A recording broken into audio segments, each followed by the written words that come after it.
എടുക്കുവോ എടുക്കുവോ?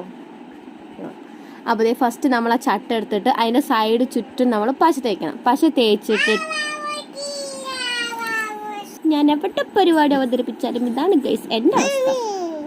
അപ്പോൾ നമ്മൾ ഫസ്റ്റ് ചട്ട എടുത്ത് ചുറ്റും പശ തേച്ചിട്ട് താഴത്ത് ഡൈയും മുകളിൽ ഫ്രെയിം ഒട്ടിക്കുക. എന്നിട്ട് അത് കുറച്ച് നേരം റെസ്റ്റ് ചെയ്യാൻ വെക്കുക. അതെന്തിനാന്ന് വെച്ച് കഴിഞ്ഞാൽ അത് ഇരുന്ന് അതൊന്ന് നല്ലോണം ഒട്ടാൻ വേണ്ടിയിട്ടാട്ടോ.